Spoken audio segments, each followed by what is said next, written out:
That was a good cup of ginger tea. I am at my hostel in Hanoi. Shared room tonight, which is cool because as you can see the rooms here are pretty awesome for a hostel. But today I just wanted to check in on you guys and do a quick video where I would talk about slow travel. Slow travel means you're taking longer, as you probably could have guessed. You're taking longer to travel through places. Generally speaking, you're spending a longer amount of time in each location that you go to. Maybe you're taking longer to get through the locations. Maybe you're taking local buses instead of flying. For some people it means hitchhiking or bicycling, or there's any sort of number of different variations. But the general theme is that you're moving at a slower pace that allows you to dig deeper into the locations and hopefully get a bit more of a genuine interaction with the culture that you're introduced to. To give an example, you know, obviously I'm in Vietnam. It's very common for people to go to Vietnam and do, let's say, okay, I'm going to Hanoi, I'm going to Ho Chi Minh City, and I'm going to Halong Bay, you know, the three H's. And people will plan these trips and they'll say, okay, this is what I can do in Ho Chi Minh City. I got this I want to do. I want to, you know, I want to see the cathedral. I want to see the theater. I want to see this museum. Whatever the case, even if it's just I want to get drunk, I want to go to the park, I want to try this kind of soup. Like whatever it is you want to do, people will plan their stay based on what they want to do. So they might say, okay, I only need 2 days to do that much, so I'm going to book 2 days there. Then I'm gonna catch a flight north to Hanoi, and then I'll be able to see south and north. Then I'll see the beach at Halong Bay, and then I'm done. I've done Vietnam. But you haven't. I mean, none of us have really ever done a country, have we? Because there's always more to see. There's always a lifetime of things to see, and I even learn things about Canada every time I go home, and ideally, your whole lifetime is going to be a sort of learning process. And if you can make travel like that, if you can make travel a continual learning process, it's going to be a bit more enjoyable, I think, than... okay, let me just put it like this. If you go to a country wanting to see a few things, you're probably going to see them, and then you're going to go home with the experience of seeing those things. And the experience will be the experience that you'd wanted to have before you came to that country, which for some people is great.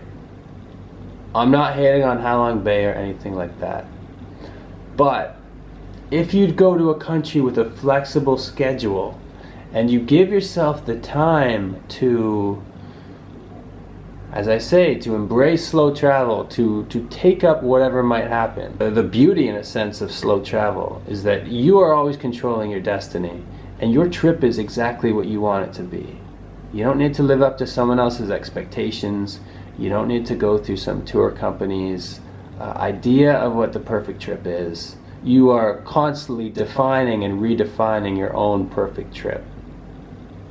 I hope my videos can portray a little bit of the feeling of slow travel, because, you know, I'm always looking for moments and glimpses of everyday life.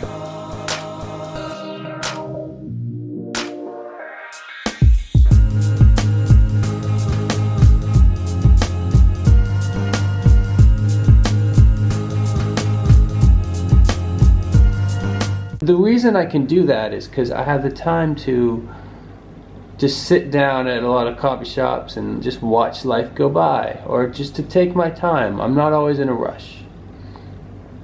We live so much of our lives in this rush. We're always working, we're always going someplace. We always need to get from A to B, and we don't always have time to enjoy the journey while it's happening.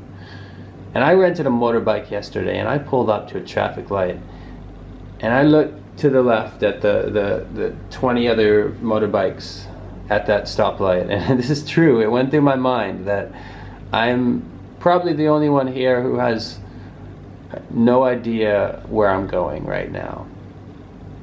Because I was just driving. I just wanted to see Hanoi. That was my only plan for the afternoon. I want to see some more of this city. So I'm going to drive as far as I can this way, and then if I don't like the looks of that way, I'm going to go that way, then I'm going to go that way, then I'm going to go that way. And in a sense, that drive is what I've been doing all the way through Vietnam. That sort of driving. Aimless, not even aimless, but just without a destination and without an arrival date. It's just freedom in the truest sense of the word. And it's an experience a lot of people don't have time for, and I relate to that. If you only have 2 weeks for your trip, heck, you need some people's help. You need to do a bit of research to make the most of your time, or at least you probably want to. But if you have the luxury, if you have the privilege, if you have the great opportunity to travel for a bit longer, embrace slow travel, get on that bike and go somewhere with no care of where you're going, you know. Actually, I once saw written on the wall in a hostel, they had this great quote, and it said, I love the feeling of being a stranger in a city where no one knows my name. It's a relatable feeling for travelers, and it's a beautiful thing. It's just a beautiful thing. And that, for me, is what slow travel is all about. That's why you might notice, like, I just spent 10 days in Da Nang. I'm going to be spending a couple of weeks in Hanoi. And I like to think that you get a very unique experience by doing it that way. So that is what I recommend for you guys. That's about it. I hope you guys enjoy it. I hope you guys like this travel talk and you're not just like Dan, show us some more food and shut your mouth. Stay tuned for Monday, because there's going to be a special guest that you hardcore fans who've been watching the show since episode 1, you will remember. Special guest coming back. And of course, more awesome scenes from Vietnam. Thanks again everyone who's been watching. I really appreciate it. It's great to see this channel grow. Everyone who's subscribed, everyone who's liked, everyone who's left a little comment down below. I always read it, I always appreciate it. And yeah, stay safe, stay smiling. You know, some news just came out. This will be the last little thing, but some news just came out today about another bombing this time at an airport in Istanbul, and I haven't even read the articles. But we can all kind of assume what's going on with an event like that, and it's tragic. But just don't give in to fear. Don't lock yourself up. Don't say travel's not safe, because that's precisely what the people committing these acts want.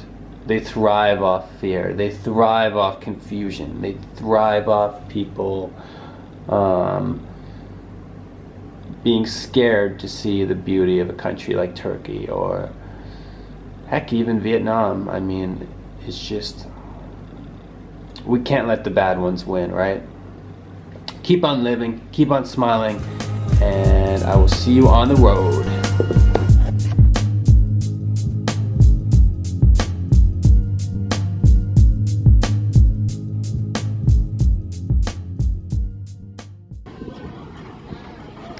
Seems a bit lazy, but that's one way to get around.